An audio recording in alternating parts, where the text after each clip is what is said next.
All right. What's up, everybody? Welcome to another episode of the Primal Edge Health Show here. I got a legend in the room.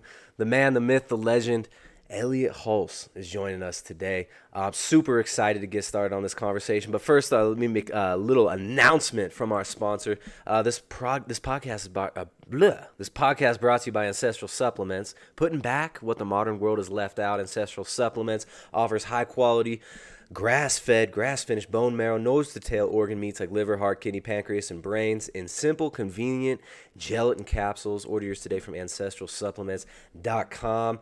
All right. Now that that's out of the way, Elliott, thank you for coming on, man. It's an honor to have you here. My pleasure to be here. Yeah, I'd say you're one of the most requested guests over the last few months. Lots of comments. Get Elliott on. Talk to Elliott. And we finally made the connection, man. I DM'd him on Instagram, and I got the response. So here we are, guys, with the legendary Elliott. You'll know him from Yo Elliott on the YouTube. He's been around for a long time. He's also got a channel called Elliott Hulse. And one of the hardest working dudes on the internet. One of the most influential guys on YouTube. Been doing it for a long time. So, yeah, man. What's going on? What are you up to today? Well, I spent this morning just working on a marketing proposal. I've been doing direct response digital marketing for over 15 years, like we were Wow. just describing before we got on the call.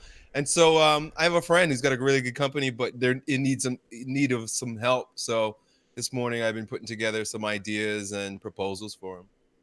Nice. I mean, you've been working so hard at this for so long. I mean, you're definitely somebody who's inspired me. I mean, in the early days of YouTube, back before YouTube was even monetized, you were just pumping out content like no one else. And so, man, 15 years of direct marketing on the internet.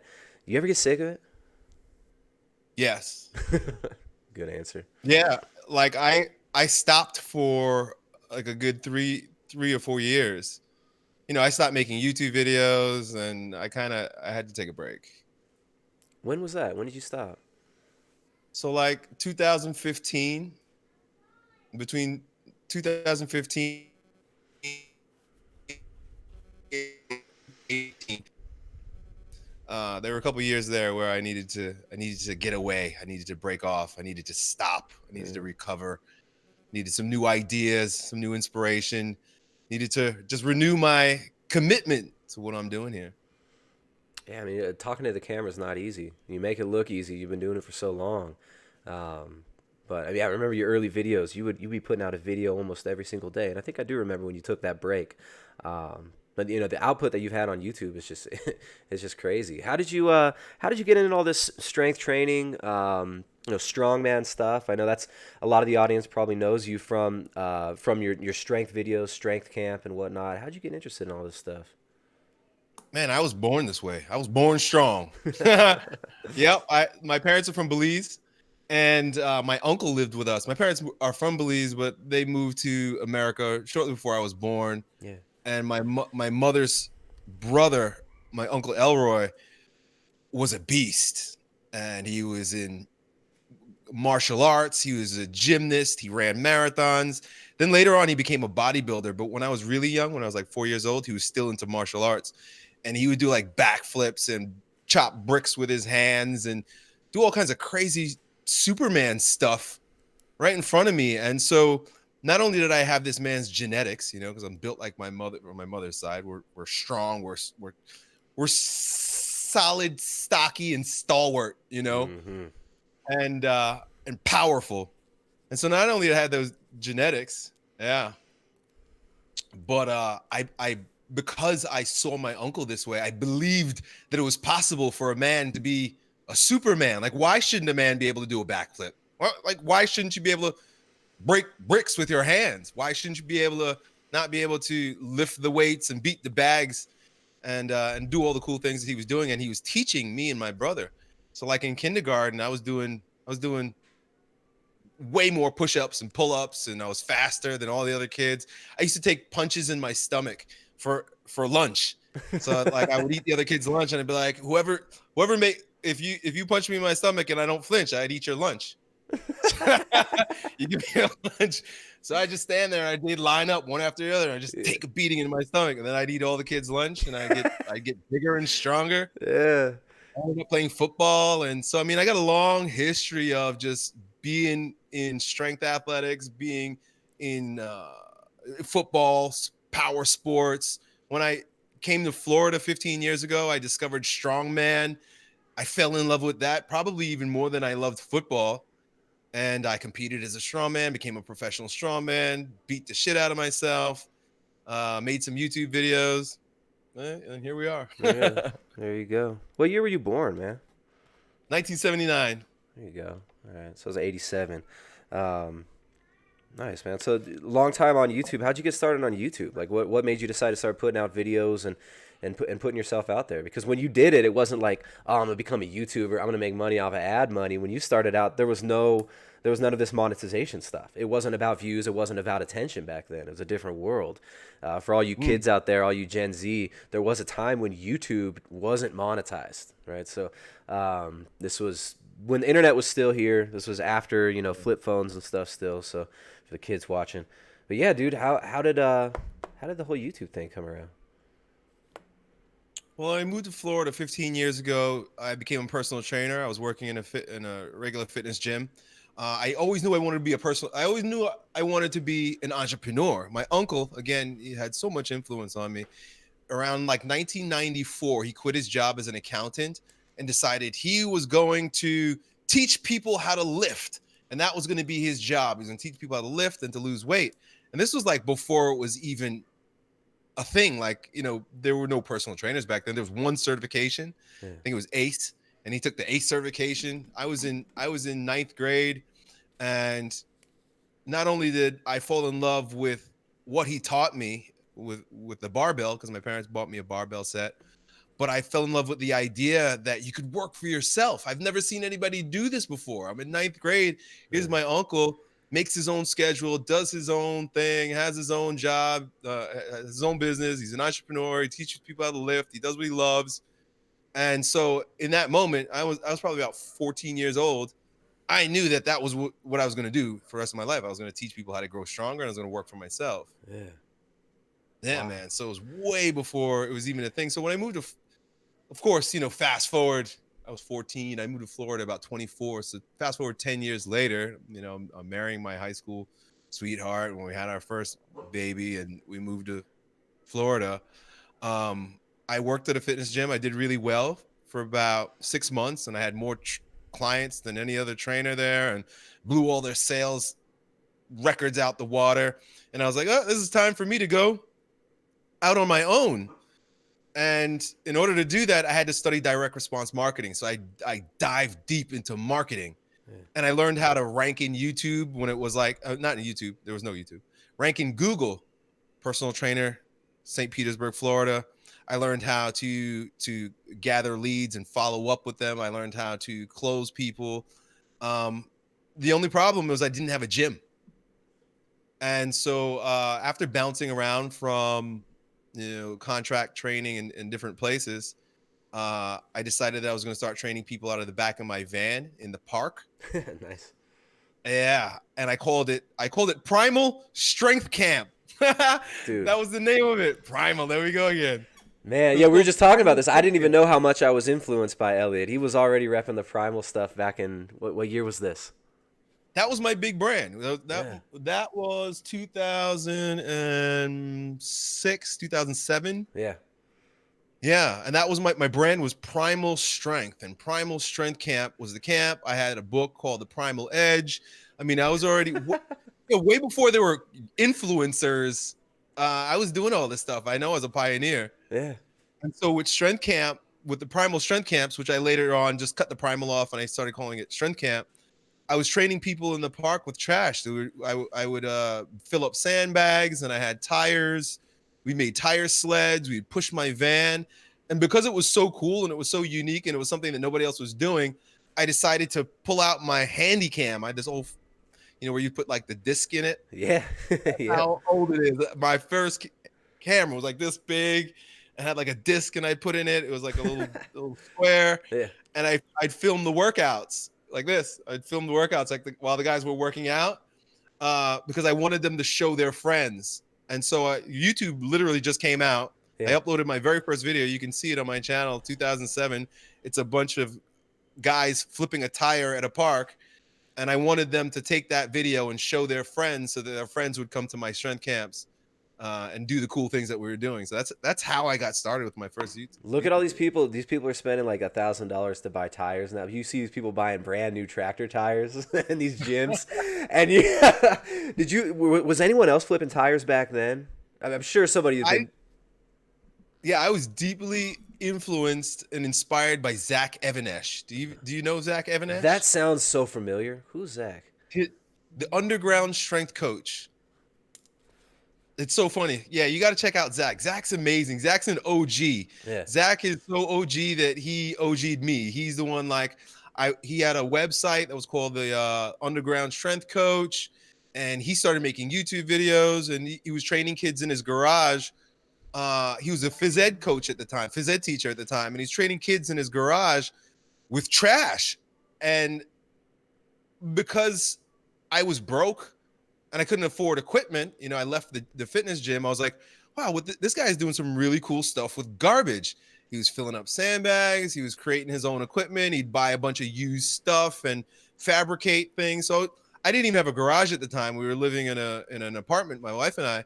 So I made all the things that I saw him making. I put it in my van, and he was the reason why I knew about what he was doing is because he was making YouTube videos. He was probably like one of the first. He was before me by a few months because YouTube had just come out, and I saw him doing it. I was like, I think I can do that too, and so I started doing it.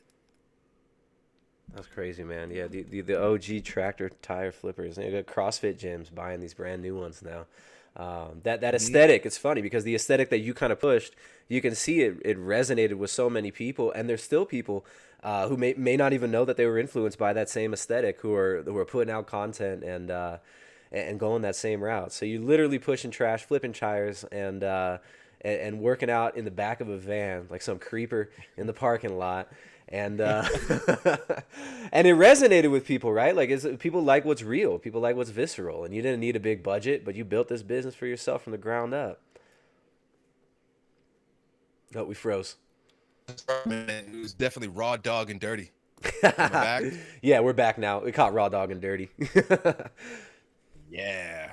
Nice, man. Nice. So the early days of YouTube, I mean, you're just cranking out videos. When did you start kind of tying in more philosophy and stuff? Because that's something that always resonated with me in your channel is you were looking at more bigger picture things. Like it wasn't just, okay, let's get jacked for the aesthetics. You were talking about mind state. You were talking about the internal state, and you would even weave in, I don't know, you could tell you were reading poetry and stuff like that. How did that aspect of yourself come into the play and come into the picture as far as marketing and your online presence?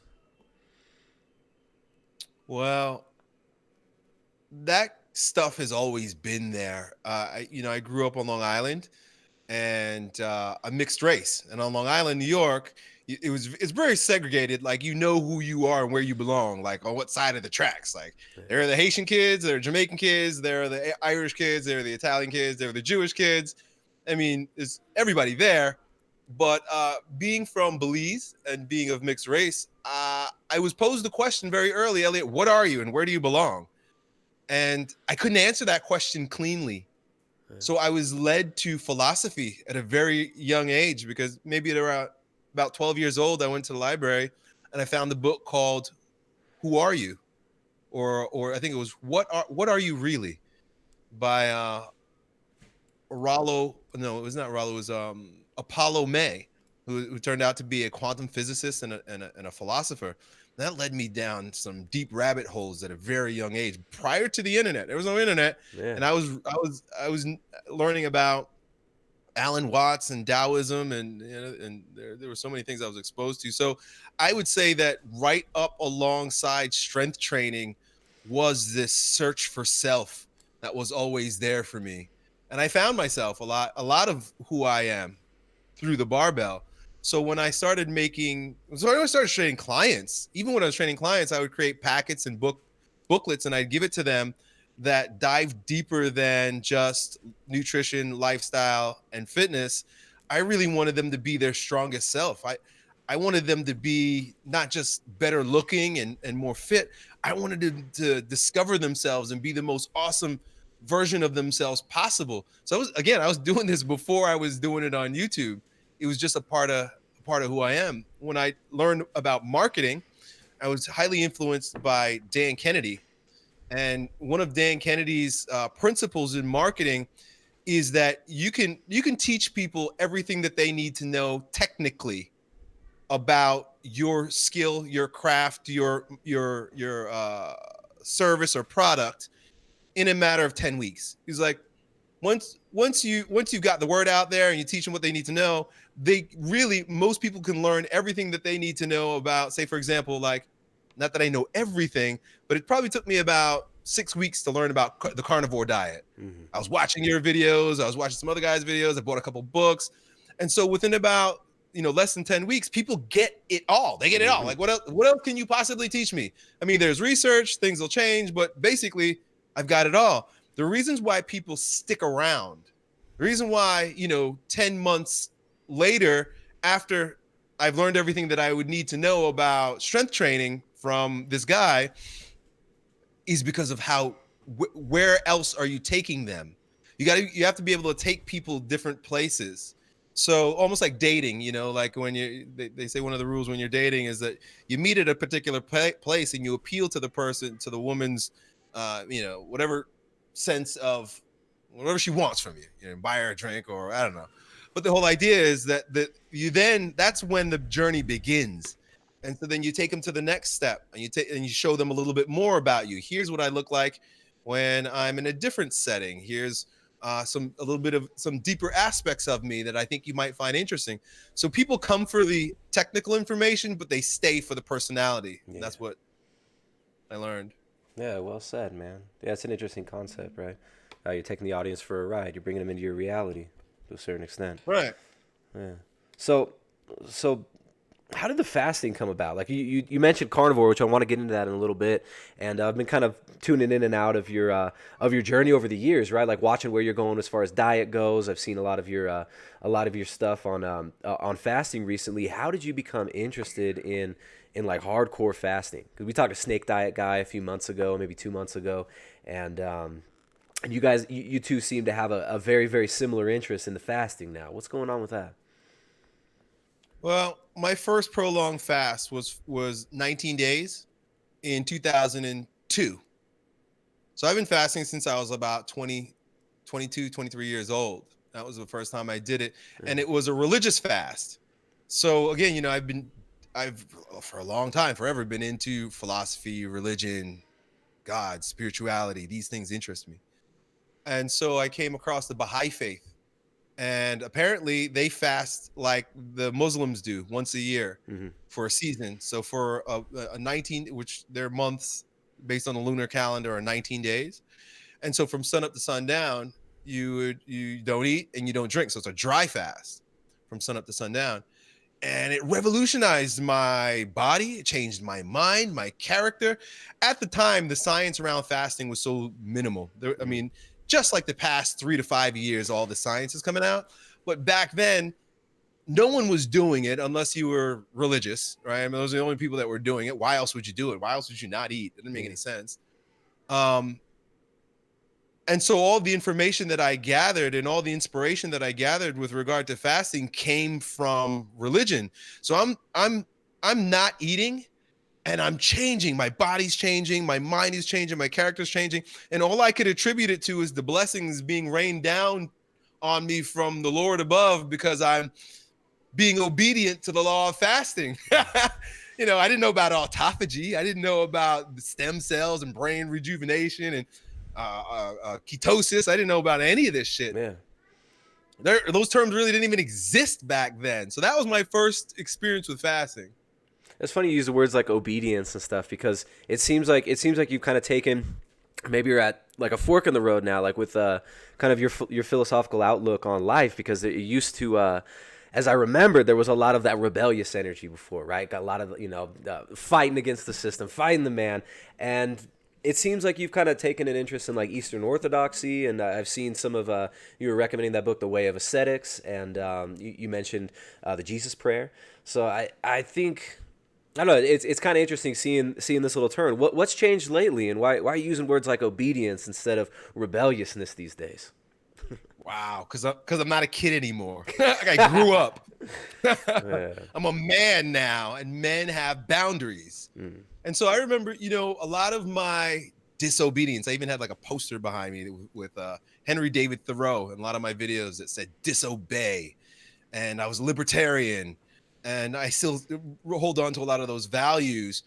But I spent a lot of my early adulthood with a lot of anger and fear, and I let those things fuel me. And I don't feel bad about it, because I realize how powerful anger and fear really are. But I realize as an adult now, as a father to 4 children, as a father figure to millions of men worldwide, that I was fighting my father. I was fighting against my father as a grown man. And I think many young men end up doing that, either uh, consciously or unconsciously, and it's for a myriad of different reasons, including the fact that our Western society is so anti-authority, so anti-masculinity, that there is a stigma against strong, powerful, rational alpha male leadership. And my dad, not being brought up in the beta culture that we are, where it's a matter of be a good boy, listen to your mommy and to your school teachers, most of which are feminized or feminine. The media feminizes us. The food feminizes us, and anything that's even slightly smells like alpha male strength is looked upon with suspect. And I couldn't help it. I saw my dad in that way also. Why, I didn't like the fact that he was so strict. I didn't like that he had so many boundaries. I didn't like that he spoke up so much and spoke his mind. And my dad was a strong man, and I fought against that.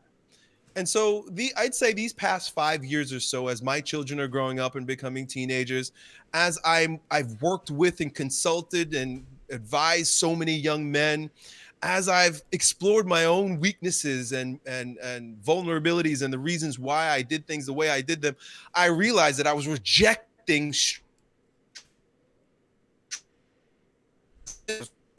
alpha male leadership. And when you don't respect authority, it's hard to be an author in your own life. And so I've seen these past few years bring me back home to what is strong, what is disciplined, what is committed, what is sacrificial. I learned about king, warrior, magician, lover, and the masculine archetypes from Robert Moore, and he talks about how there's never a king without a sacrifice. So life is about sacrifice. Life is about boundaries. Life is about devotion, and I love it. Yeah, it's interesting how the meanings seem to change as we age, right? Right, because I begin to see where in our world, in our culture, we're living in such a breakdown phase where nothing has any meaning, nobody stands for anything. And you see it right down to the most minute, fundamental aspects of what makes us human beings, and that's our sexuality, the polarity between the sexuality. And now where you can be 40 different genders if you'd like. Yeah. There's like this alchemical transformation where it's, this magical alchemical transformation of the genders coming into one in this kind of Baphomet type culture that we live in, right? Masturbatory culture. What is the Baphomet doing? It's jerking off. It's an androgynous goat, with a satanic, the pentagram inverted and masturbating. And that's kind of what a symbol for our culture today, right? Just, right? It's where we are, dude. Yeah. And that's why we got to bring back the boundaries and bring back the shields and the swords and become warriors in our own lives and share that. I think conservatism, traditionalism, these things are going to come back. I think they're going to trend their way back because the pendulum has swung so far in this leftist breakdown aspect of society that people they have to wake up because it's so wrong. It's so painful. You can sense how backwards it is. When do you think it started? Like, what do you think the? I mean, this is obviously not an easy, quick sound bite question, but I mean, what do you think it is that we're really dealing with there? You know, where did this start? Wow. That's a Sorry, really Elliot. good question. Sorry, bro. Yeah, I mean, we can. I'm gonna go. I can't go too far back Yeah. because I mean I could, but a lot of it's speculation. I am of the opinion that our history is a lie, and that most of what we've been told is not true. That it's been fabricated. But if you want to look in terms of when these big shifts started showing up culturally, you have to acknowledge the 1960s and the flower power, sexual revolution, burn your bra, burn the American flag, Woodstock generation, where Right. again nothing meant anything and everybody's on drugs, Right, and having that free sex. sexuality becomes divorced from family, right? It's like sexuality is no longer this personal thing, this this procreative act. It becomes just masturbatory almost, as we talked about a moment ago. Literally, yeah, promiscuity, all that stuff, birth control pills, easy abortion, easy divorce, all these things destroyed the fundamental building block of the culture, which is, I said, our sexuality, but then the family. Right. Yeah, because what does the perversion of sexuality do? It destroys the family. Like that's the first. And when you look at the breakdown of civilizations, that's one of the first things that's usually attacked, right? I mean, the Romans knew this. They used to try and, when they would conquer people, they try to turn the women into prostitutes and then feminize the men. So I mean, this is something that's been known by conquering cultures for millennia. Yep. Yeah, interesting. Yeah, I think it's a really good book you might like. It's called Nihilism by Father Seraphim Rose. He's a Eastern Orthodox guy. All of his books are really good. It's called Nihilism, the root of the revolution of the modern age. And Wow. and his thesis, and I tend to agree with him, he kind of goes back to the Enlightenment, right? Like we all think of the Enlightenment as this wonderful thing, as this is this great, amazing thing. And essentially the Enlightenment just unleashed these forces of materialism and so-called rationalism onto society. And this resulted in the breakdown of the entire order. So I think you'd like that one. Yeah. Yeah. As much as I love science, I'm not anti-science. A lot Yeah. of people have told me that, Elliot, you're anti-science. It's not that I don't love science. It's just you got to recognize that science has become the prevailing religion. In the same way that religion was used to corrupt the people when it was in the hands of the politicians, you've got these dark wizard scientists creating all kinds of false ideals that are pressed upon the culture to destroy us. And I think you could look at it. The root issue is the loss of meaning. We've thrown out meaning with religion and with mythology. And if something can't be seen, taste, touched, and physically experienced, then it doesn't exist. And all meaning is subjective. All meaning is of the soul. Meaning is what men attribute to the material world. And when that is seen as something that's dismissed, when that's something that's dismissed, well, then we become addicted to the sensational world. And we know that the sensational world is dust. So we become addicted to dust. And so we live in this world that's breaking down. Because what else Snorting that dust all day, right? Everyone's snorting their lives away. Yeah, that's crazy. No, that's exactly kind of where Seraphim Rose was coming from in his book. And the Enlightenment not being bad because it brought us science and the scientific method, that's not the issue. The issue is the assumption, the metaphysical assumption, the all-encompassing universal assumption that everything is just physical, right? Because then that unleashes, it creates a morality and an ethics that is just animalistic, right? If everything is just physical, then everything goes. You can rape, murder, steal, and if you do that, if you believe that everything is just physical and that it's survival of the fittest, dominance hierarchies, and that's all it's about, then it's just if you kill every other male and you take all the females for yourself, then you are the Ubermensch. You're the Superman. You're the highest evolved creature in the peak of natural selection. But yeah, I think you'd really like that book. The Nihilism by Seraphim Rose. And for the audience, I've recommended that book several times. He's also got another one called Genesis, Creation, and Early Man. I can just add it right next to the desk. But this one's really good too. It's not short, but this is a really good book, and he does a really good job I of like it. he refutes evolution in a very he actually scientifically refutes evolution as well as philosophically in the second half of that book. For anybody interested in critiques on evolution, which I think is a very silly worldview, check that out. But Wow. yeah, man, yeah. So let's see.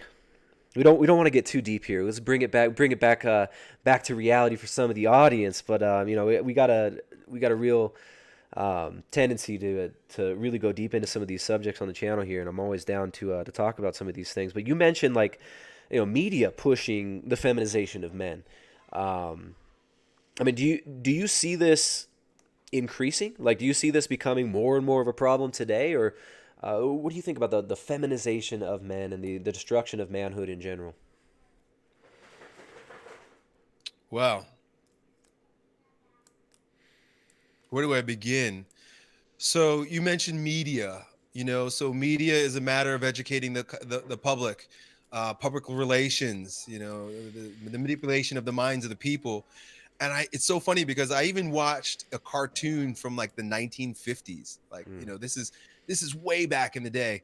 And they were doing in this cartoon. I don't even think they didn't even have sound, but there was they kind of followed around. They followed a family, what they were doing, and like, the kids were doing something creative and productive, and the mother was again doing something creative and productive. But then the father was just a buffoon, and he couldn't get the lawnmower started, and he kicked it, and the lawnmower ended up like running him over.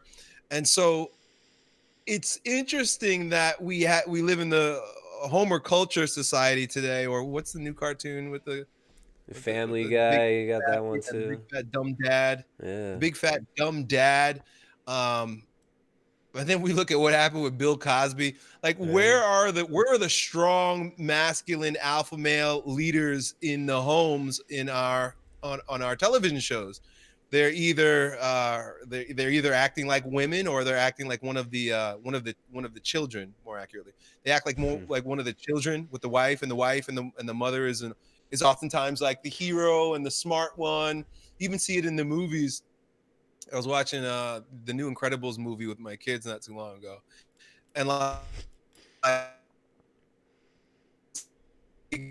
dad needs to sit down and be subjugate his need for strength and power to the mom, who then becomes the hero. And it's weird because it's like it's a reversal of roles. It's a Mm. flipping of the roles, where like the culture teaches women that they need to be more masculine, and then that's seen as something that's great. That you need to reject your femininity. It's not enlightened to have children. It's not enlightened to be a mom. It's not enlightened to be a wife. To be a wife and to be a mother is like slavery. Mm-hmm. But it's enlightened for you to give all those things up so that you can uh, fight, so you can compete with men in the corporate world, so that you can Yeah, have rely on. abortions. Hmm? Have abortions, right? Like, it's Yeah, right. it's All these having kids things. is slavery, and and terrible and oppressive, but having abortion is liberating for some reason, as if that's going to really make women happy. Right, right. And then on the other end of the spectrum, we have men, which I've been exploring this idea because, I was wrong about this for a long time, but this idea of vulnerability for men. And that we've been taught, my generation, and of course yours, and maybe just before my generation, probably like the 1960s culture. But my parents escaped this because they weren't from America. They were from Belize, where a man had to be a man, otherwise he didn't survive. Mm. um, where it's okay for men to cry and to whine and to complain and to feel. I remember it so vividly too. Yeah, I was thinking about it yesterday. Like, men want to feel sexy. Men Yeah. don't, right? Like, look at men with their skinny jeans and their trendy clothing, Yeah. and like and their small waist. They got little thin waist, and you see the models. And again, this is media. You see the models on TV or in the magazines, and they look like women. And so Yeah. men Yeah. end up Yeah. wanting to be like They want to feel sexy. They want to be appreciated the way women are appreciated. They want to be loved. And it all sounds really good. It all sounds really nice. But when it boils down to it, what we end up with is a bunch of men who act like women and women who don't respect or trust the men Yeah. because they don't respect or trust women to begin with. Yeah. So the men are just being women. Dude, So how you got a bunch crazy of, how crazy is fashion, the fashion industry? You start looking at some of these like modern fashion, these shows that they do, and it's full of occult imagery. I mean, the men are always hypersexualized as women, right? Men wearing skirts now, and then the women, they cut the hair really short. They're masculinizing the women. It's yeah, fashion. People don't realize how powerful just the repetitive imagery of fashion is. And you look at some of these designers like, oh man, I wish I knew the guy's name. There was a recently deceased fashion designer. He used to wear leather gloves with the fingers open, just real creepy. And he had all these rings and all leather, and always wore sunglasses. And he's got these videos of him just walking around with these little kids who aren't his, holding their hands and stuff. And the fashion world is completely creepy and degenerate. I'm glad you brought that up, man, because that's a huge one. Right, fashion, the clothes we wear, right? These like restrictive clothing that you can't move in, skinny jeans, and what the hell are these things? right. Men are dressed for utility. Mm-hmm. We're like Jeeps, but we want to feel sexy. Right. Yeah. Everyone's trying to turn their old square bodies into a G ride, a Mercedes G wagon or whatever. Yeah, crazy. So the effeminization of men, the masculinization of women, like what can we actually do about this? Or what can we actually do to push back against this in a constructive way, right? Well, the very first thing is like we were talking about before, boundaries. We have to be able to say no. And to be able to say no, you got to be able to look at it and see it for what it is. Most people don't see it. Most people, like you bring this up, and there are a few different types of people. There are people who will listen and be like, wow, I never thought of it that way. That's interesting. Let me look a little bit deeper. But a lot of people, especially men who have become feminized, they're emotional. So when you bring up something like this, that they very quickly will become emotional about it and tell you that you're wrong. People attack the shit out of me all the time now, and they call me misogynist, and they call me all kinds of names for pointing out what is very obvious and plain and right in front of our eyes and how backwards it is. So we got to, number one, be able to see it. Wake up, look, just look at how the men are becoming women, and look at how the women are becoming men. And you don't have to have an opinion about it. You don't need to do anything about it.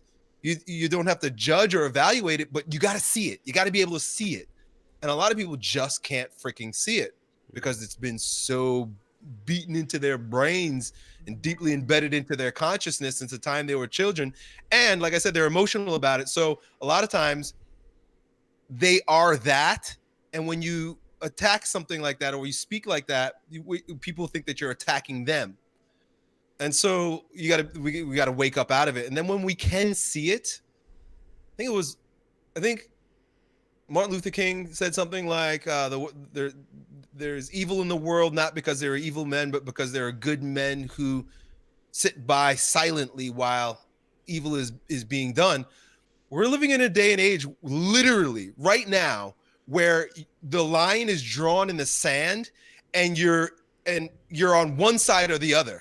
There's no gray area. If you're in the gray area, that's like purgatory. You're right in the middle. You're just in that low heat cooking. So you got to choose. Like in the Bible, it says, you're neither hot nor cold. So I spit you out of my mouth.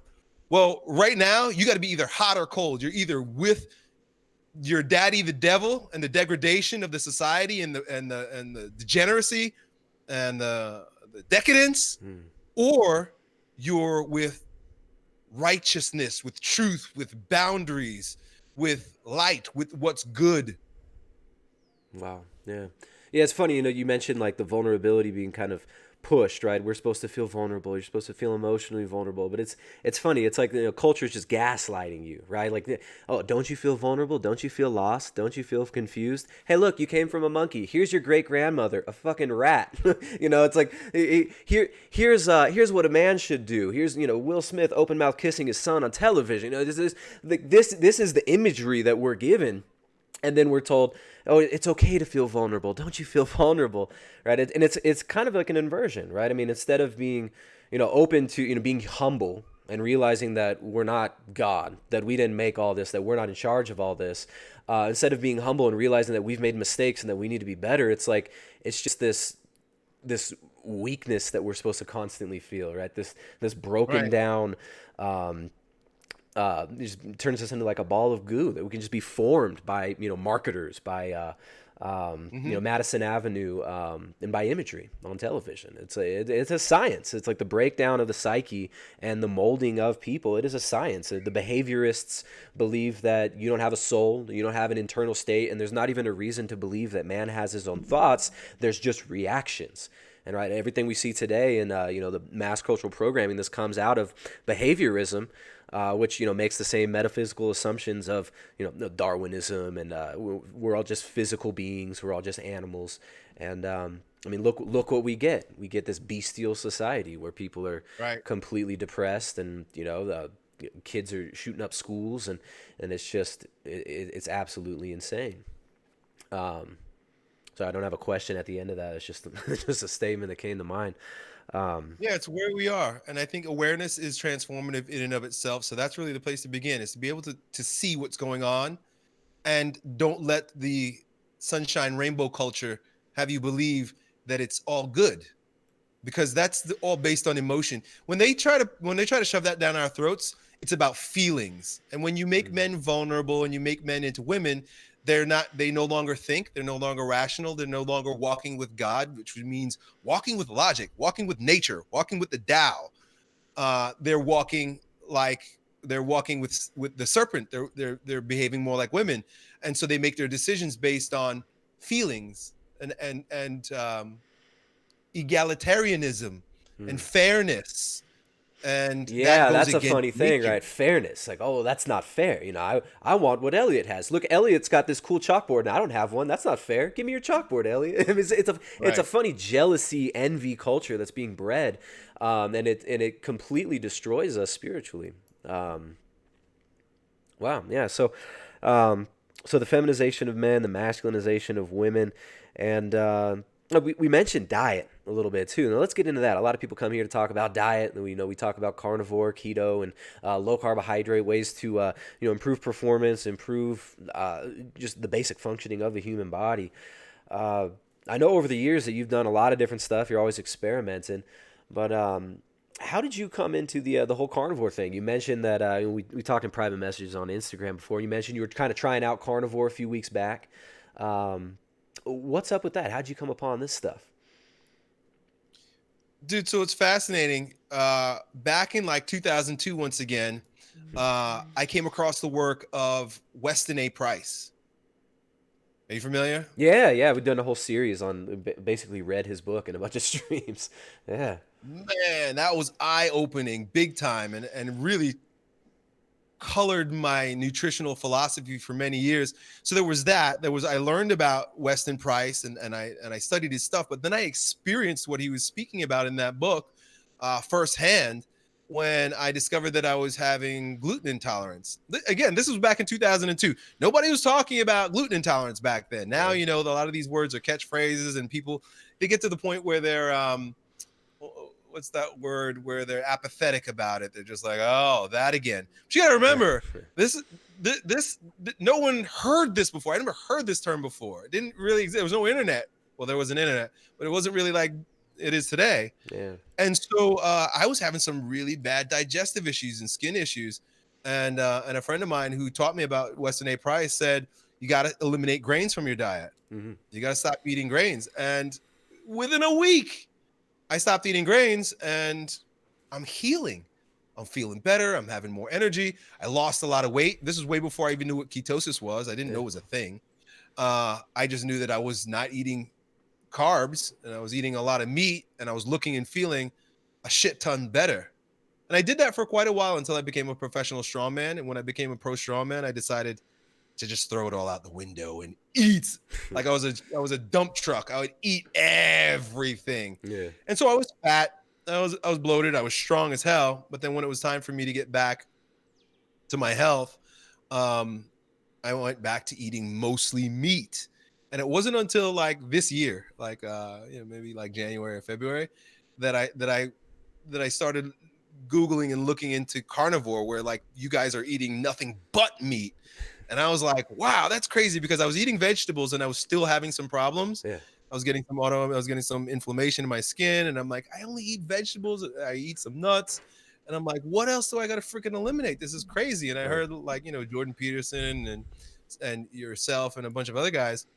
So I was like, all right. So given what I know about Weston Price and what he said about eating organs and bone marrow, and like, what Paul Saladino says, nose to tail, I was like, I could see it being a viable option, almost like the Eskimos or the Maasai, to eliminate everything and just eat meat. So yeah, that's kind of where I that's where It's a I went with crazy that. thought, right? I mean, we're always told the vegetables are so good for us. You got to balance out that nasty red meat. It's going to clog up your arteries. You got to balance this out with the healthy vegetables and the healthy whole grains. But it's Yeah. like a complete shift in perspective. Did you get some pushback? I know you had Paul on, Paul Saladino. He's talking about nose to tail, which is really cool that other people are talking about nose to tail now, because we've been kind of pushing this like on the down low, because there really wasn't the receptacle for it for very long. But we've been talking about this for years, and now everybody, it's all hip to eat liver now. Everybody's like eating raw liver. They're freezing it for some reason. But yeah. So you started hearing about this, and you jumped into it. Did you notice immediate effects? No, I didn't. I liked the idea, Yeah. and so I explored it, not like a real practitioner, Yeah. meaning like I kind of did it, Yeah. but I like blueberries. There you go. I didn't want to give up my blueberries, and I Yeah. like almonds. And so there are a few things that I was just like, all right, I probably don't need it. And I'm of the belief, I have faith that carnivore would be perfect. But I'm not like a full practitioner. I'd say I'm Yeah. like a 90% practitioner. That's cool. So meat centric diet, some almonds, some blueberries. It sounds like Yeah. kind of a keto, like a keto approach with a carnivore lean to it. Yeah. My skin did heal though. All the things that I was looking into it for, I did heal, but I attribute more of that to the fasting. Mm-hmm. Yeah. So I mean, the fasting, you mentioned, like you did your first fast back in 2002. How did this come back into your life again? Like, why did you start thinking about fasting again? I think you did like a 10-day fast recently, and now you're leading people on these long extended fasts. How did this come about?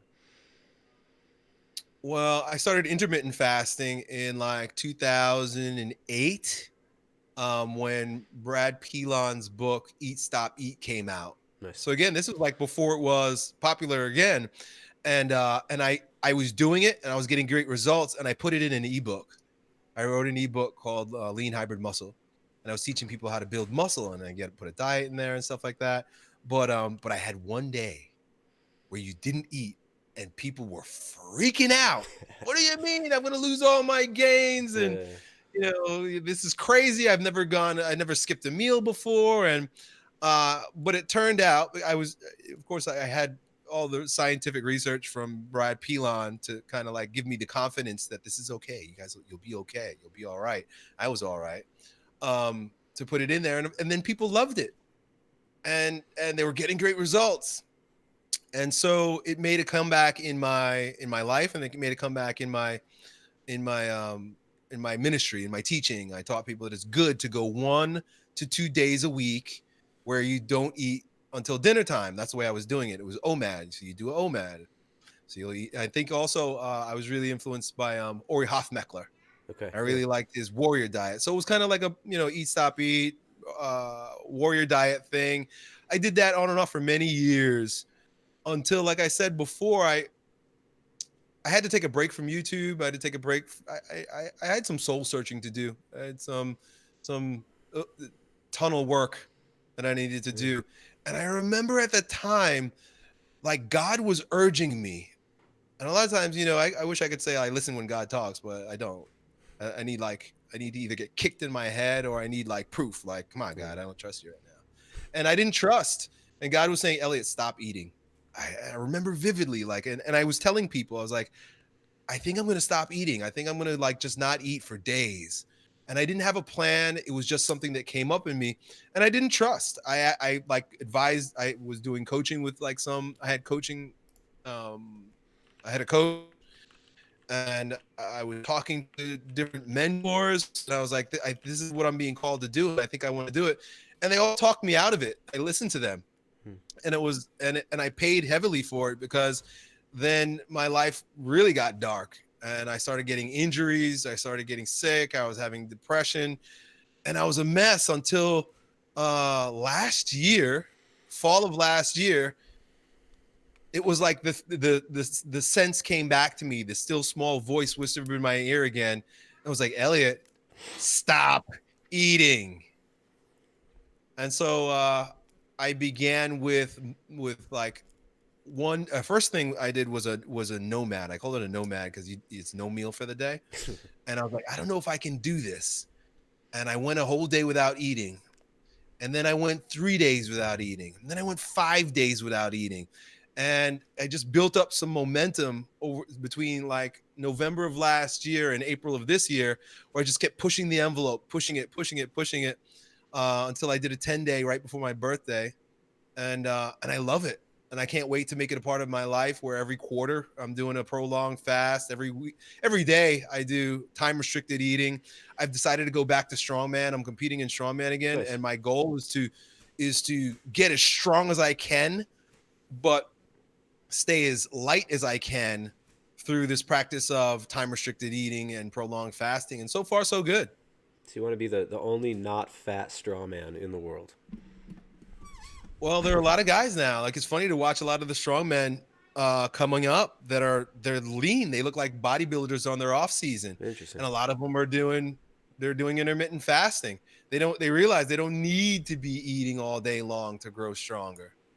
Yeah, you don't have to be grazing like a cow all day. No, I mean, for some guys, they need it, like that guy, Eddie Hall, who's like, 5'11" and 400 pounds. Like, if he's going to keep up with those guys who are genetically gifted, I watched a documentary with him. He's eating all day long, Yeah. but I'm not sure he'd be able to keep up with the true genetic beasts if he wasn't. Yeah, I mean, guys like Hafthor and Robert Oberst, I mean, those guys, some of these guys are pushing 400 pounds too. They're just so big. You look at them and they with a shirt on, they might kind of look fat, but you look at them without a shirt and like, they're just big barrels, they don't have that much visceral fat. Like some of these dudes they're just freaking monsters. That's crazy to see the strongman stuff. Are you looking you're going to start competing again, strongman? Yeah, I'm looking into 2020, making a sort of a comeback. Nice. We'll see. I'm a master's now. I turned 40 this year. Oh, congratulations, man. You made it. Yeah. Yeah, I It's feel like good. starting all over again. Yeah. Brand new. Awesome. Yeah. So the 10-day fast that you did, was that pretty profound? Was it difficult? It's funny because I started it in March 1st, because that's when the Baha'i fast is, and I've been doing that for years. Only difference is I wasn't going to do eating at night. I was just going to do prolonged fast straight through. It was exactly 40 days from March 1st to April 10th, which is my birthday. And so it was my intention to do 40 days. Yeah. Yeah. Here I am thinking I'm Jesus, and I'm going to do 40 days. And I may have been able to go longer, but I did some things that caused me to cut it short. So I cut it short at 10 days, namely because I was just still beating the shit out of myself. I was training hard in the gym. My kids were home for spring break, and I took them to Disney World, and we were walking around in the hot sun. If I were to do it again, I think I'd make sure that I was away from everybody and had zero responsibilities. And I think I could probably make it to 20. Yeah. maybe further, maybe longer. Well, muscle loss. A lot of people get concerned about muscle loss. I know you train strongman, strength coach. I mean, you've been packing on muscle for years. Were you worried about that? Well, I wasn't. It was nice to have the scientific validation of the increase in growth hormone, and Mm. they say that it's muscle sparing, and so I believed that, and I guess it's true, if that's what the scientists are telling us. But I didn't really care. To me, it didn't matter. To me, again, I was called by God to start fasting, so it was more of a spiritual thing than anything. It was a matter of renunciation and Mm-hmm. repentance and being reborn. And so to be reborn means you got to die first. So I was very willing to give up everything, if it meant that. Well, I mean, I went down to around 160 pounds, and Mm-hmm. I'm usually walking around at like 215. I was excited. I wanted to give all that up. I wanted to shed my old self, my old skin, my old costume. So I was kind of excited to lose muscle. And that's part of the reason why I mentioned that I did some things that made my fast a lot tougher. Yeah. Like during my long fasts, I would train in a very catabolic way. Like I Mm-hmm. was doing like hit training, and I was doing like bodybuilding. Yeah. And I knew that you're not supposed to do that, Right. Right. but I wanted to just tear myself down. Yeah. And I knew that I'd be able to build it back up anyway. The other day I was 210, Yeah. and I'm trying to stay under 200. So I know I can put the muscle and put the weight back on. So it didn't really matter to me. Yeah. That's cool. So kind of detaching from the visions of your former self, or the image of your former self there. The Mm-hmm. what about the? I noticed you've been kind of talking a little bit more about some Eastern Orthodox ideas. How'd you get interested in that? I mean, how did that come about? Because back in the day, I remember you used to talk a lot about things like Osho, a lot of the Eastern spirituality and stuff. But it seems like you've taken a kind of an interest in Eastern Orthodoxy lately. I see the icon behind you as well. Um, Mm-hmm.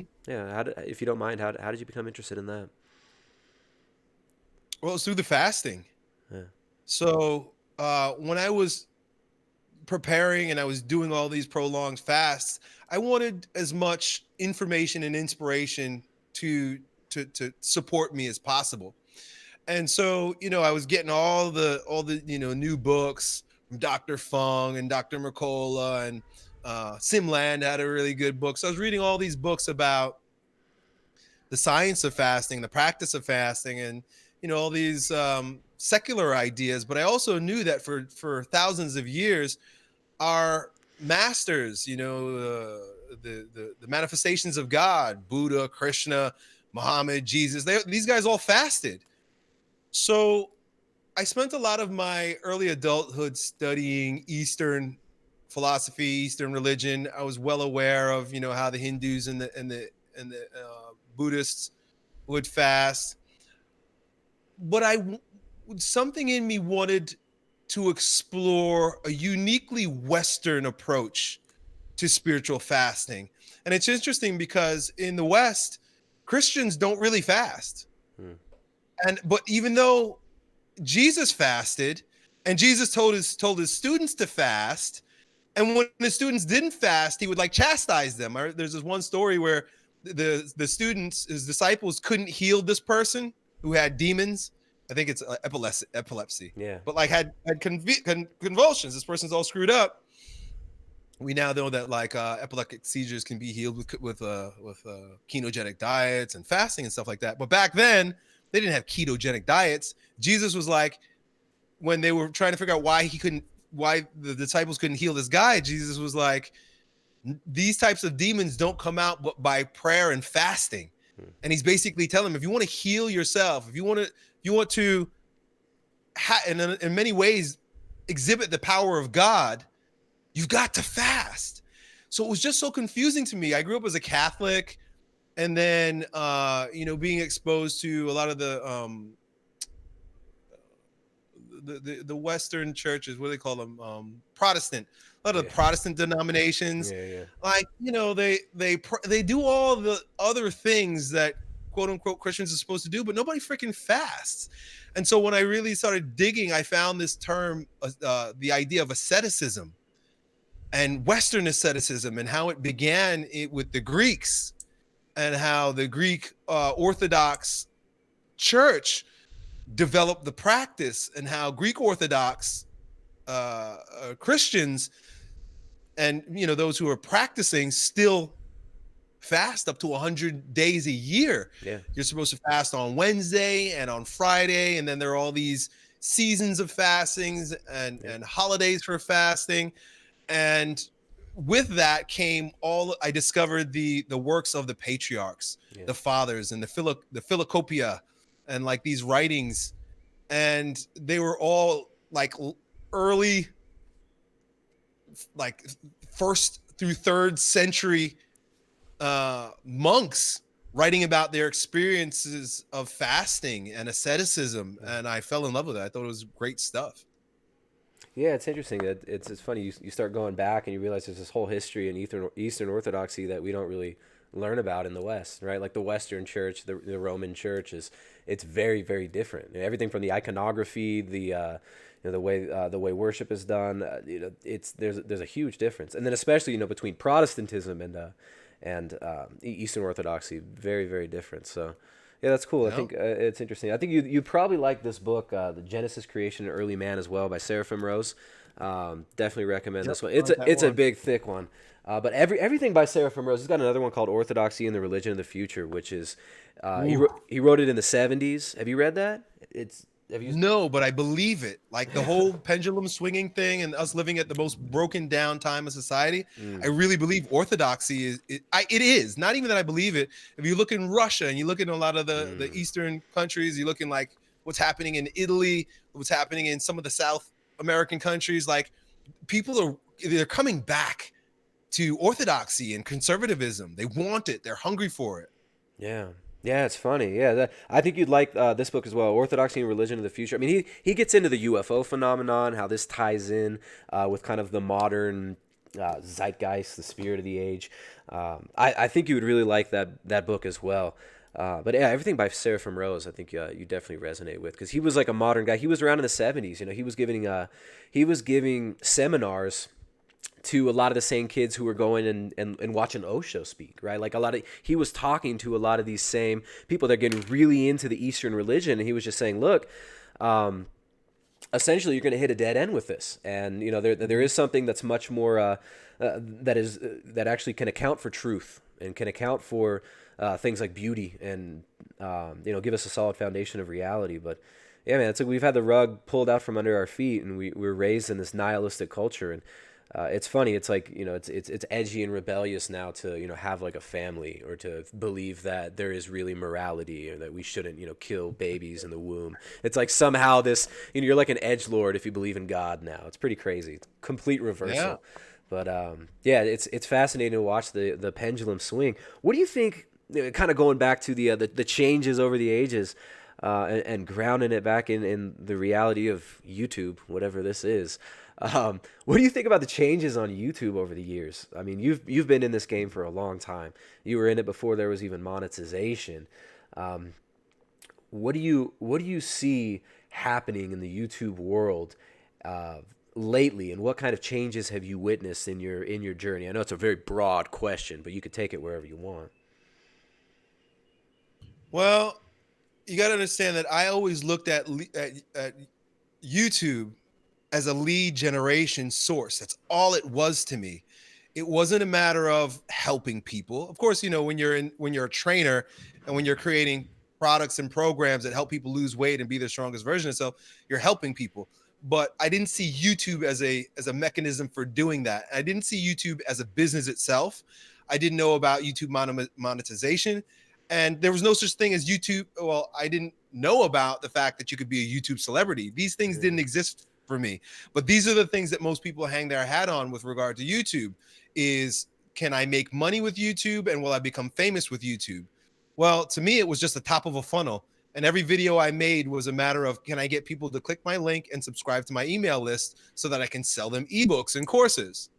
And so with that perspective, I didn't care about YouTube monetization because I had my own business. One of the things Dan Kennedy says is the worst number in marketing is 1. The worst business in the worst number in business is one. And I see all these YouTubers who are like, that's their business, is they build it, and they all their hopes, fears, and dreams are revolve around this one platform, like YouTube or something like that. To me, it was just one more tool that I was using to put people on my email list and to get customers. And so when I found out that you could make money from YouTube, I was a little bit late. It was actually the Hodge twins. One day I was talking to the Hodge twins, and, I think they reached out to me because they made a video reviewing something that I did. And I reached out to them, and they were like, why don't you monetize your videos? And I was like, I don't know. I mean, I own a gym. I have a publishing company. I'm like, what am I going to earn $100 a month from people watching ads? I was like, I'd rather not even put the ads on my videos. Fuck it. Yeah. As long as people are watching it and clicking my links. So Keith goes, all right, just do me a favor. Try this. Do this one experiment. Turn on your ads for 1 month and tell me what happens. And I turned on ads for the first month. It must have been like 2013 or 14. I had already been like 7 years into the game. Yep. And I ended up getting a check for like $18,000. Crazy. Wow. And I was like, whoa, what the hell is going on here? And it was very exciting. And so that just motivated me to crank out more videos, because it was doing two things. It was feeding my publishing business, and it was giving me bonus money. So YouTube money to me was just bonus money. And so when they started changing things and monetization started getting more difficult, because number one, there were more people in the pool. There were more YouTubers. And the advertisers started realizing that they're overpaying. Yeah, they weren't getting the ROI. All the YouTubers were complaining, and they were making videos, and they were pulling their hair out, and they were having heart attacks, and they were getting depressed and anxious. Their lives were ruined because they weren't getting that YouTube money anymore. And to me, I was like, well, that's all right. It was just a bonus anyway. I really didn't care. Mm-hmm. And so the same thing. It's funny because shortly thereafter is when I took a break from YouTube. So YouTube started going down in that way. And it was about the same time where I was just called to take a break anyway. So I was like, all right, fuck it. I don't need them. I don't need YouTube. I still have this publishing business. All those YouTube videos are still there. I'm making passive income from all the work that I did up until this point. I don't have to make YouTube videos to feed my family. Yeah. Like a lot of people had to. Then when I started to come back again, my business is already doing well, and I've already got a ton of momentum. I decided I'm going to come back just for fun. So a lot of the videos I make now, or for the past year or two, is just because I want to. I'm making them because they're fun to make. I have an opinion. I want to share my opinion. Some people might like it, some people might not. But this was around the same time that YouTube started with its censorship. Yeah. And so once again, everybody's freaking out because they're getting demonetized or they're getting their videos censored. And to me, again, it's kind of like just a hobby. And I don't care, because if YouTube just disappeared, I'd pick up right where I left off. I've got a huge email list. I've got other platforms. I've got all kinds of assets. So I don't care. I don't get caught up. YouTube can do whatever the fuck it wants. It's YouTube. Yeah. It's not me. It's not mine. How much did all right, so the feedback you get from YouTube, right? Like, I mean, you're getting thousands of comments on all your videos, right? I mean, you've been putting out videos for years. And going back to you taking the break from YouTube, you just kind of, I guess, did you burn out on it? Would you consider it like you burned out on the YouTube thing? How much did like just the feedback of YouTube affect you, emotionally and mentally at that time? Because I mean, it's just something we see a lot. You mentioned YouTubers freaking out over monetization, but it's funny to watch and study YouTube and kind of see how the comments and how the amount of views people are allowed to get affect psychologically, how people feel, right? I mean, people are wrapping up their whole life and how much attention, how much feedback they're getting in from YouTube, when, in reality, we would maybe have a small group of people that would be giving us feedback. You bounce something off your friend, he tells you, hey, that's a good idea, or yeah, that's really cool, I'd support you in this, or you tell you, oh, that's kind of fucking stupid, don't do that. Now we have every thought we share, you've got 1,000 people telling you you're right or you're wrong. giving you feedback. How much did this, like, just the YouTube feedback, the madness of the internet, and having all these freaking voices, you know, reading all these comments, how much did that affect you back in the time around 2014, 2015? Because you know, people were making videos. You had like probably people making attack videos about you. I'm sure. Mm-hmm. I'm sure like you know the crazy vegans online probably made some videos. Elliott Hulse is a piece of shit because he's not vegan. The durian riders, everyone's on steroids type people. Oh, Elliott Hulse must be a liar. He's jacked. He must be lying about steroids. Now, how much did this like just this push pull with the comments and with the madness of YouTube affect you? Well, I gotta be completely honest. I was not prepared for it. I didn't set out to be a celebrity, Yeah. so it wasn't like I was prepared. I was not prepared for it. And I live in the swamp here down in Florida, so it's not like I'm from California or New York where there are lots of other celebrities to bounce ideas off of or to mastermind with or just even understand the culture. I had no idea that I was a celebrity until I started moving outside of my city and traveling. First time I discovered I was a celebrity. Of course, people are there, so there are comments and there are numbers on a screen.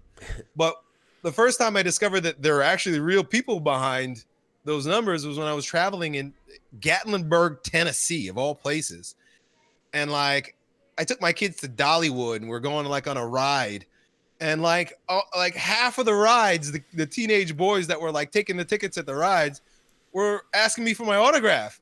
I was like, wow, this is amazing. And so my head got really big really quickly. My ego swelled the fuck up. And looking back now, I realized I set myself up to be let down.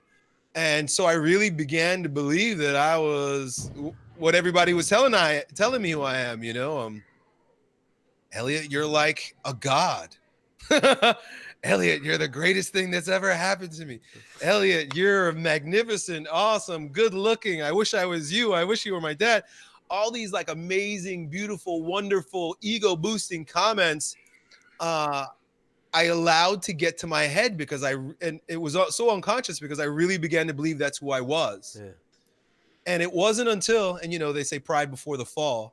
And I realized that God put me through this so that he could show me parts of myself that needed healing. It wasn't until other YouTubers started making mean videos about me. So here I am used to being liked. Everybody loves me. Yeah. Everybody worships me. And I can't do any wrong. I was like on top of my game.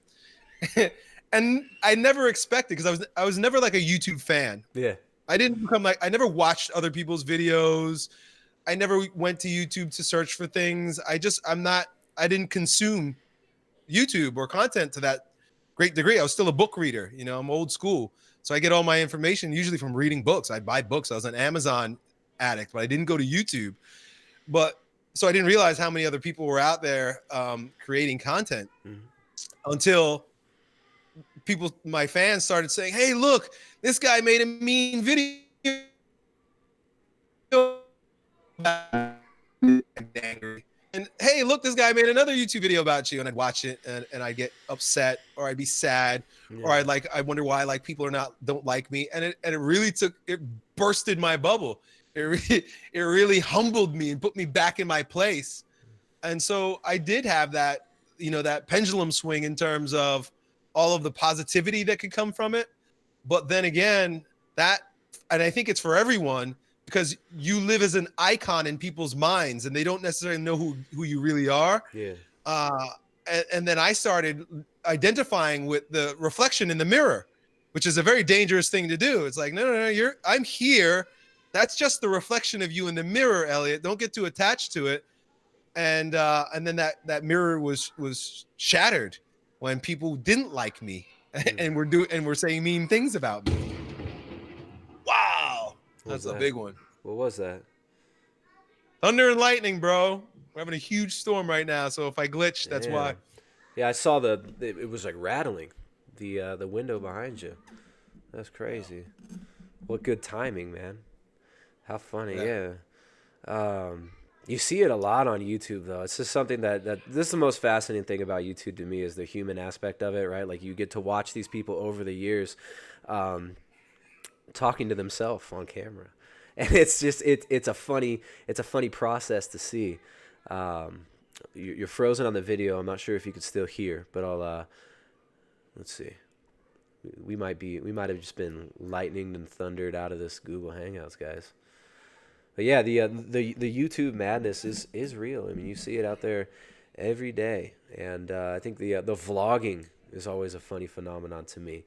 Elliot, you back? Yeah, people who are, they're sharing their life. They're sharing this false image of what they are, this carefully selected and curated image. All right, there, you're back now, right? Almost. So yeah, it's a funny phenomenon, right? Hear me? Yes, I can hear you now. But video's frozen. Let me refresh the Hangout and see what happens.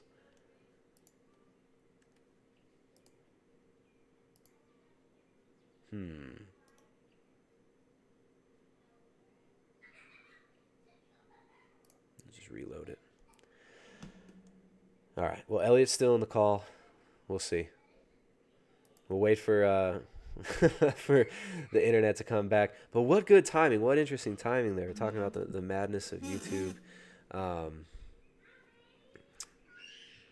So yeah, the vlogging for the audience there who's here listening to me babble into the dang mirror. The vlogging is always an interesting thing, right? People curating, putting up specific little clips of their life and presenting this nice, cute little package. And you start to wonder if people actually believe their own hype, if they're buying into their own hype, if they're buying into the own illusion, into the illusion that they're portraying out there for everybody else. And I mean, it's sad when we do buy into our own hype. We usually have to get taken down a notch and brought back to reality. So let's see if Elliott's able to come back. It was a good conversation though, guys. What's up? Let's see what's going on in the chat here. We got a bunch of people in the chat. A little under 300 people watching. We'll see. We'll see how this one goes. The YouTube has not been given many notifications for the channel lately, but it is what it is. We got Aaron. What's up, Aaron? I know you're a regular. Jim D. Jim D's been around for a while. Shell. What's up, Shell? Let me throw out a little shout out to one of our sponsors. This podcast is brought to you by Ancestral Supplements. Ancestral Supplements offers grass-fed source bone marrow, nose-to-tail organs like liver, heart, kidney, pancreas, brain, and more in simple, convenient gelatin capsules. They call it ancestral supplements, but these are essentially foods, right? A lot of people out there trying to include more organ meats in the diet, and they have a really, really cool catalog of organs, all grass-fed, grass-finished, high-quality stuff. And so big shout out to Ancestral Supplements. You can check them out at ancestralsupplements.com. Their tagline is putting back in what the modern world has left out. So funny. We're so focused on the muscle meats. We're so focused on the ribeyes. We're so focused on the T-bones. We're so focused on that ground beef. A lot of people are forgetting about the most nutrient-dense parts of the animal. Right? You've got the kidneys, the heart, the liver, the organs, the glandulars, the pancreas, even the thyroid. I mean, these all have specific properties that you're not going to find in any other parts of the animal. These are the most nutrient-dense parts of the animal. So Elliot and I were talking a little bit about the book Weston Price's book, Physical Nutrition and Physical Degeneration, and how this is a book that has inspired both of us and all of these civilizations who were living healthily and happily before the modern Western diet, before this destructive, nihilistic Western culture and diet come about. They were eating the whole animal nose to tail. So we're all about that nose to tail eating. We also, if you want to check out the Carnivore Cookbook, Zero Carb Recipes for people who really love animals. The Carnivore Cookbook available at primaledgehealth.com. It's in print and available as an ebook, so you can check that out. Let's see. It looks like Elliott's power might have went out over there. Who knows? Andrew Scarborough. What's up, Andrew? Good to see Andrew in the chat there. It's been a while since we've talked. My friend Andrew Scarborough, he's a friend of the channel here. Andrew has been using a ketogenic and a carnivorous diet to manage epilepsy, to manage his recovery from a brain tumor several years ago, and he's been going strong, man. I've known Andrew for at least 4 years now, and he says he's better looking in real life. I haven't seen him in real life, so I cannot back up that statement that he makes over here in the chat. But we might have to wrap this one up, guys. If If Elliott's unable to get back into the hangout here, let me see if I'm getting a.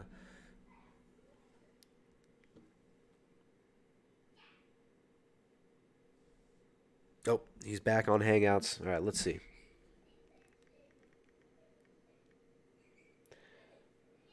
Let's see if I can get into. All right, so Elliott's back on Hangouts, but I don't think he's back into the same Hangout. So I'll just send him my email here. All right. Sorry for the technical difficulties, guys. See, this is why I could have pre-recorded. You have the pre-recorded ads, so then I can run them if we're having technical difficulties. Um,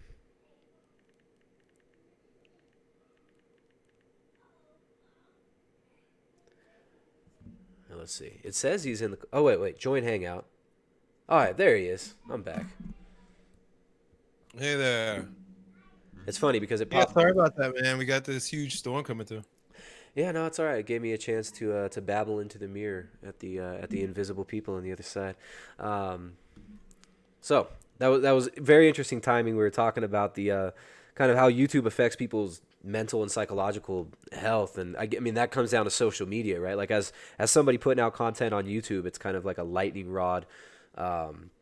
Social media situations, and it's accelerated for a lot of these like content creators with all the feedback, with all the attention. And I don't know, man, what do you think? You think YouTube is healthy for somebody's just for people in general? What do you think about YouTube and general health, mental health, psychological health, spiritual health? Well, I think as long as we remain detached from the icon, like we all have I use the word icon because it's literally like a version of ourselves, a digital version of ourselves that people have a perception about that you craft and use to portray. But as long as we keep a healthy detachment from it and realize that it's not really who we are, Yeah. of course, we're tricking the world, making them believe that this is who I am, and you can't really get away with it anyway because it's just human nature to put out your best qualities. But then, regardless of the feedback, good or bad, remaining detached from it and being able to walk away from it and realize like nothing that anybody says inside here actually means anything to me in my livelihood. It used to bother me a little bit because I imagined that I would make less money because people don't like me, but it Hmm. turned out that I actually make more money because I get more attention when people don't like me. So, so it's Uh-oh. even better. The more people that don't like me, the more they're talking about me, and the more traffic I get, so the more money I get. So, to me, the only thing that's real about it is, what I can earn. Yeah. So you're not looking for validation from it. You're yeah, it's a business. Uh-oh. I saw some lightning Yeah. there. Yeah, it's a business. As long as you keep business, it's separated like it's business, you're good. Nice. Nice.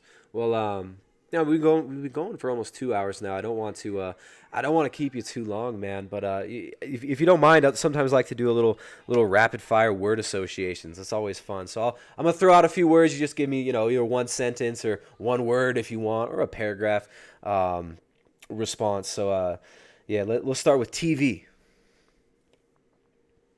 Hate it.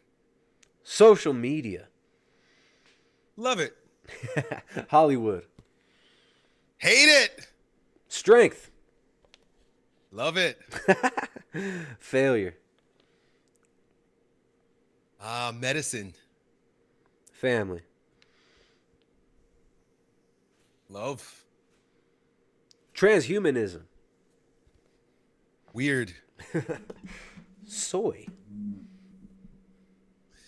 Estrogen. millennials, I think of Nick. He's my copywriter, and he's a millennial, and he carries all of the beautiful and all of the negative attributes of a millennial, and I love him so much because of it. boomers, Think of World War II. What about Gen Z? Gen Z, I think, is like my children, right? Like Yeah, teenagers now. yeah. Yeah, I recently read a report that Gen Z is statistically more conservative than the millennials and Generation uh, X. So I think the word that comes to me is conservative. They're the generation where the pendulum's gonna the swing is gonna be felt. Yeah, you think they're gonna push back against all the mistakes my generation made? I hope so. I see some. Yeah, because every generation pushes against any obvious manipulation, you know, and the leftist manipulation has become so obvious that just to rebel, the kids are going to become conservative. They're going to go the opposite direction. We can have babies and make families, huh? Crazy. Yeah, go back to traditionalism. There you go. What about universities, man? What do you think about it? I mean, I know you. I think you skipped out on university, right? No, Oh, you went to I university. earned a football scholarship, and I have like some useless degree, like most of us do. I think the term that comes up would be useless and a waste of money. Also, ball and chain, because most people walk out of it with thousands, tens of thousands of dollars in debt.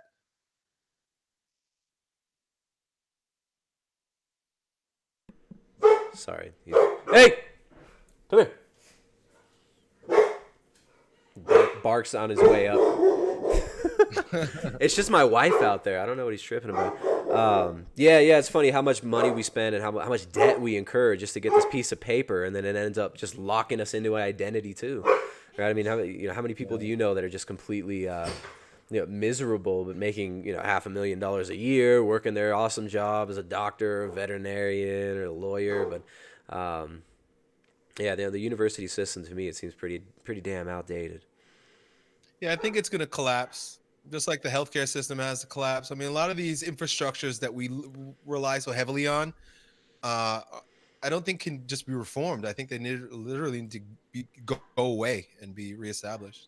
Yeah. So you see that happening anytime soon? Well, for that to happen, we'd have to go to the banks. We'd have to talk about the monetary system and the collapse of the banks, if that's even a thing. But I think they're preparing for that collapse by creating cryptocurrency. Yeah. And so, yeah, so it's not necessarily like these industries will collapse in and of themselves. It'll be because of the shift in the way we deal with money in the monetary system. We like everything is subsidized. All these industries, like the healthcare industry and the education industry, they only survive because they're monetized. They're because they're subsidized by the government, taxpayer funds. Yeah, the universities. Yeah, otherwise they would have to compete in the marketplace, just like cell phones and automobiles. And if you look at both of the education and especially the healthcare industry, they don't need to compete because they're subsidized, they're propped up, they're inflated by the government. Yeah, it's funny when you look at healthcare. Well, I mean, healthcare, defense contractors, the Yep. university system. I mean, that's and the university system is propped up by all these multinational corporations as well. Um, I was just reading this book called Caltech. Let me see what it's called again. The Molecular Vision of Life, Caltech, the Rockefeller Foundation, and the Rise of the New Biology. And it's really interesting. I mean, it's not just some kook that wrote it. It's this woman, Lily E.K., and it's basically about how the university system, especially Caltech, was so heavily influenced by this generational money through the Rockefeller Foundation and like all the sciences that we see today, the modern medical system.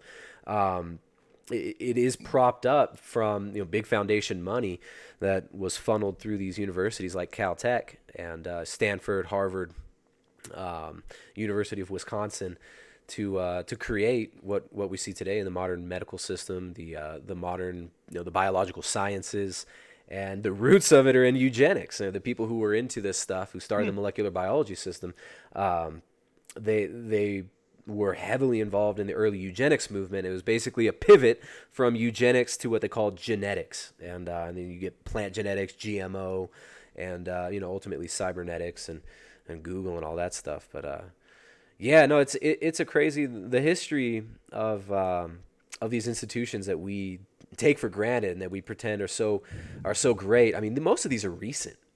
This is not a Hmm. this is not an ancient thing. The university system. It's a very recent idea. Yeah, how crazy is Yeah. it when kids go to university too? Like the dorm room system. What do you think about that? Did you ever live in the dorms? No, my wife did at the time, so I'd spent a lot of time with her there. Yeah, it's this big YOLO party. It doesn't make any sense. I think it's made to degrade the children's sexuality and consciousness. Yeah, it's crazy. And then you put them in a room. It's like most of these kids are growing up. They probably have their own room at their parents' house. And then suddenly they turn 18 and they're sharing a room with like five other people. So you've Yeah, got suddenly your personalities being mashed in with all these other people's personalities around you. Everybody's policing each other's thoughts and yeah, it's crazy. interesting. What do you think about the whole YOLO thing? That you only live once. I think that's one of you mentioned earlier the Renaissance and this whole the idea of materialism. It's just born out of that. It's a lifestyle that is born out of the philosophy of materialism, which basically offers us zero meaning. So if you only live once, you do whatever the fuck you want to do. Right, Nothing right. means anything. There's no purpose. How depressing is that? Like to actually, I mean, I'm sure I've been in places in my life where I was, I thought that was cool. 17, 18 years old. It's like, Mhm. hey, Yeah, it just is what it is. I'm gonna get mine. But damn, it right. sure ends up being dark and depressing if you take that route long enough. Yeah, and I'm happy that we're figuring that out because we're the trendsetters for the upcoming generations. And it's not and like you said it before, it's like cutting edge and it's going to be cool, trendy to be conservative and to go back to traditional values. I think religion is going to make a trendy comeback. I know it is because of some of the research I've done. So it's cool to be a part of that swing back.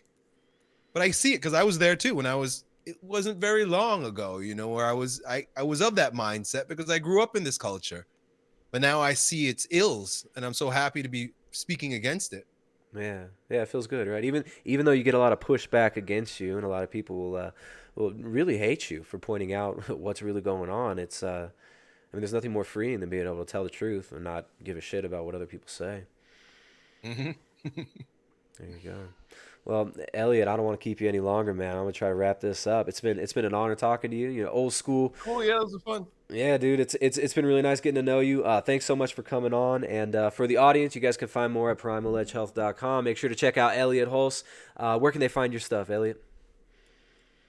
Just Google my name, ELLIOTTHULSE. YouTube, Instagram. I got a website. I live in the clouds just like everybody else. I got my cloud icon up there. There you go. You can find him on the cloud. Find him on the Googles. All right, guys, we're Yep. out of here.